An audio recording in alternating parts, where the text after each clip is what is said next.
Hi friends, this is विकास कुमार। तो आज हम इस वीडियो में देखेंगे कि किस तरीके से हम पाइथन इंस्टॉल करें अपने सिस्टम में और अलग अलग आईडीई का यूज़ करके हम अपनी कोडिंग किस तरीके से करते हैं। तो हम सबसे पहले देखेंगे कि कौन कौन से हमारे पास में मेथड अवेलेबल हैं जिनका इस्तेमाल करके हम अपनी कंप्यूटर में पाइथन प्रोग्रामिंग कर सकते हैं, सीख सकते हैं। तो सबसे पहले चलिए अपना ब्राउज़र ओपन कर लीजिए और यहाँ पर हम टाइप करते हैं। तो यहाँ पर हम टाइप करेंगे python.org। python.org की साइट पे जाने के बाद में इस साइट से हम पाइथन इंस्टॉल करेंगे अपने सिस्टम में। तो वेबसाइट ओपन हो रही है, तो अब यहाँ पे ओपन हो चुकी है। अब हम यहाँ पे डाउनलोड्स पे क्लिक करेंगे और विंडोज़, इसके बाद में हम यहाँ से पाइथन डाउनलोड कर लेंगे और इसके बाद में जब पाइथन इंस्टॉल हो जाएगी तो एक्चुअली मेरे में ऑलरेडी इंस्टॉल्ड है। तो इसके साथ में एक प्री बिल्ट IDE आता है जिसको हम बोलते हैं IDLE, integrated development and learning environment. So let me open this IDLE। तो इसको हमने ओपन किया। अब आप इस IDE में अपना कोई भी कोड लिख सकते हैं और रन कर सकते हैं। यहाँ पर आप अपना कुछ भी कोड लिखेंगे, फाइल ओपन करेंगे नई और simple new file, then write your code here and simply run that code. Okay, I hope आपको समझ आ रहा होगा। तो अब हम पहले एक सिंपल सा कोड लिखते हैं, प्रिंट हेलो वर्ल्ड, जो कि हम हमेशा लिखते हैं हेलो वर्ल्ड। अब इसको हम रन करेंगे। सबसे पहले सेव कर लेंगे, उसके बाद रन करेंगे। तो हम इसको सेव करेंगे। आप जिस भी लोकेशन पे इसको सेव करना चाहें आप कर सकते हैं, यहाँ से फाइल चेंज करके। और उसके बाद में सेव करने के बाद में इसको हम रन करेंगे। तो मैंने इसको सेव किया है न्यूरोटपाई नाम से। आप लोग सेव पर प्रेस कीजिए।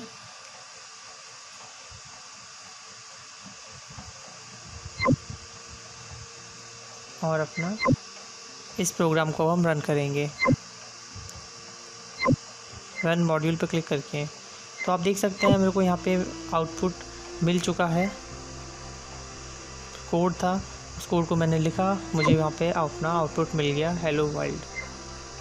कहाँ पर क्लिक करना है आपको? रन मॉड्यूल में। चलिए अब इसको बंद कर देते हैं। अब हम अपने और मेथड के बारे में देखते हैं, हमारे पास और क्या क्या मेथड है पाइथन को रन करने के लिए।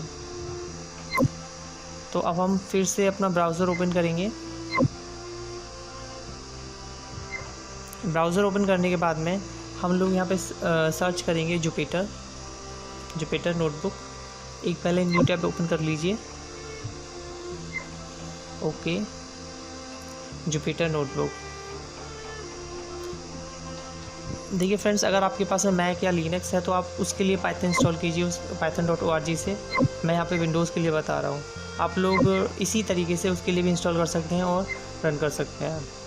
तो पाइथन जुपिटर नोटबुक ओपन हो चुका है। यहाँ पे हम जाएंगे जुपिटर नोटबुक jupiter.org पे। अब आप इसका इस्तेमाल करके आप अपने कोड डायरेक्टली यहाँ पे लिख सकते हैं, उनको सेव करके रन कर सकते हैं सिंपली। मैं इसको इतना एक्सप्लेन नहीं करने वाला हूँ क्योंकि हम लोग इस वीडियो में मेनली फोकस इस पर नहीं दे रहे हैं, हम लोग VS कोड पे ही फोकस देंगे। इसके अलावा हमारे पास में पाइचार्म भी है। इसके अलावा हमारे पास में और भी कई सारे IDE अवेलेबल हैं पाइथन की प्रोग्रामिंग के लिए। तो हम लोग जो इस्तेमाल करेंगे वो VS कोड, क्योंकि उसकी सिंप्लिसिटी और उसकी मल्टी लैंग्वेज सपोर्ट की वजह से, और वैसे भी काफ़ी इजी पड़ जाता है। तो चलिए अब एक बार वो देख लेते हैं हम VS कोड को किस तरीके से हमें रन करना है, कैसे क्या करना है, कैसे उसको कॉन्फ़िगर करना है, सब चीज़ हम देखते हैं। सबसे पहले आप एक नई टैब ओपन कीजिए और यहाँ पे सबसे पहले गिट बैश डाउनलोड कीजिए। अब मैं आपको बता दूँ गिट बैश है क्या। सिंपली गिट बैश एक तरीके का कमांड पैनल है जहाँ से आप कमांड देते हैं डिफरेंट, जस्ट लाइक किसी फोल्डर को बनाना, किसी फाइल को डिलीट करना और डायरेक्टरी चेंज करना, बहुत सारी चीज़। तो इसका गिट का काम ये है। अब यहाँ पे VS कोड इसको सर्च करके डाउनलोड करेंगे। मेरे पास ऑलरेडी डाउनलोडेड है VS कोड, ये रहा।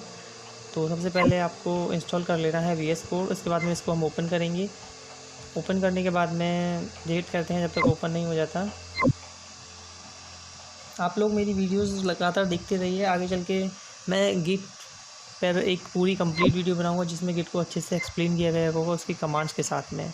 अब हम लोगों को क्या करना है, जो हमने गिट डाउनलोड किया था उसको इंटीग्रेट करना है। तो आप सिंपल सर्च कीजिए गूगल पे integrate Git Bash with Visual Studio Code, और इसके बाद में आप लोग देखेंगे कि आपको कुछ लिंक्स मिलेंगी।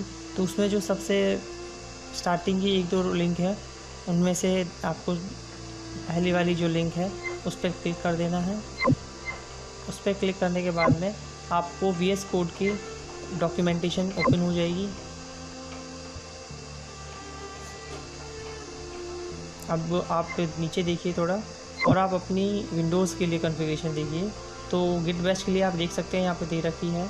इसको हम सिंपली कॉपी कर लेंगे, इस लाइन को यहाँ से लेके यहाँ तक। ओके, अब आप इसको कॉपी कर लें। उसके बाद में सिंपली VS कोड ओपन करें। उसके बाद में फाइल पे क्लिक करें,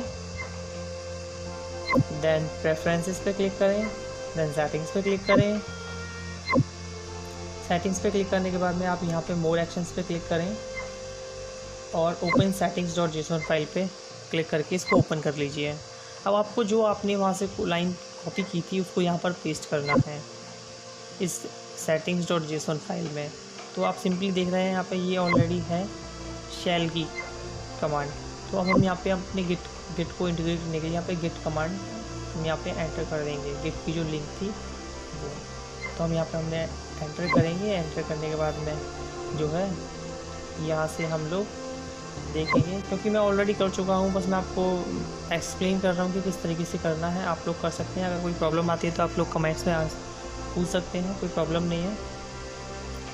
और इसके लिए एक शॉर्टकट की है गिट बैश को ओपन करने के लिए, Ctrl Alt टिल्ट। इससे आपका डायरेक्टली ये टर्मिनल ओपन हो जाता है और अब आप यहाँ पे कुछ भी कमांड दे सकते हैं। डायरेक्टली अपने पूरे सिस्टम को यहाँ से कंट्रोल कर सकते हैं। आप यहाँ से कोई भी फाइल बना सकते हैं, कोई भी फोल्डर बना सकते हैं, डायरेक्टली चेंज कर सकते हैं। आप जैसा आप कमांड प्रॉम्प्ट से कर सकते हैं वैसा आप इसके थ्रू भी कर सकते हैं। अब बहुत से लोग सोचेंगे कि इसका फ़ायदा क्या है। देखिए, इसका काफ़ी फ़ायदा है, क्योंकि बहुत सारे टास्क ऐसे होते हैं जो आप कमांड प्रॉम्प्ट से नहीं कर पाते हैं, इस वजह से। तो अब मैंने एक कमांड डाली pwd। इसका काम क्या है, ये बताता है हम करेंटली किस डायरेक्टरी में हैं। करेंट डायरेक्टरी शो करता है। तो हम C यूज़र्स एजर में हैं फ़िलहाल। सबसे पहले हम देख लेते हैं कि हमारे पास ऑलरेडी कौन कौन से हैं। ls कमांड का यूज़ करके मैंने जो मेरे पास उस फोल्डर में available files and folders available हैं उनको शो करवाया है।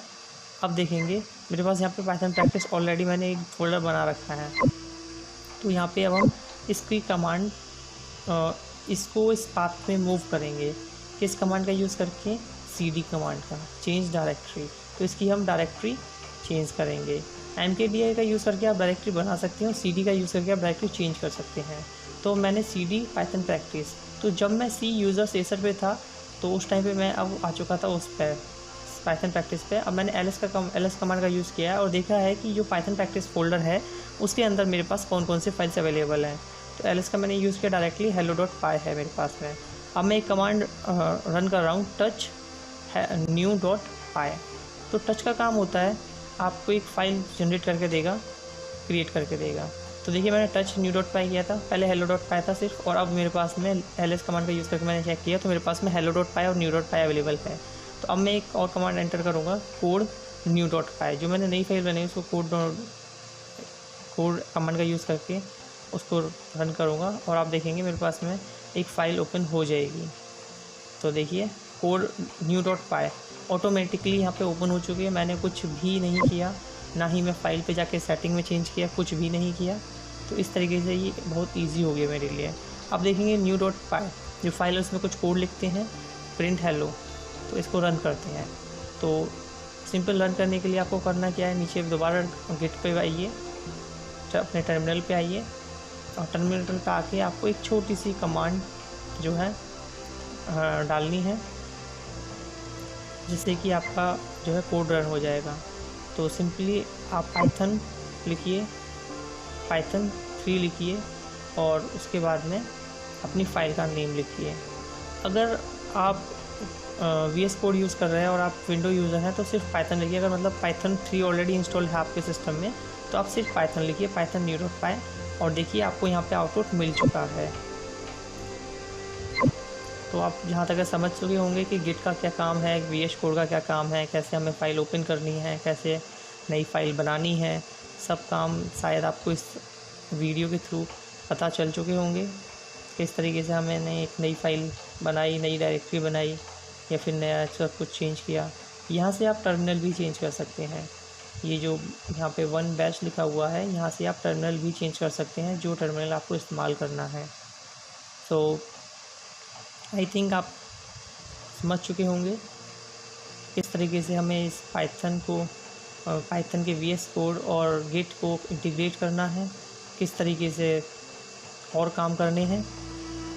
So my next video will be on git commands, so please stay tuned, like my video, share my channel and subscribe to my channel if you think you are getting some knowledgeable stuff.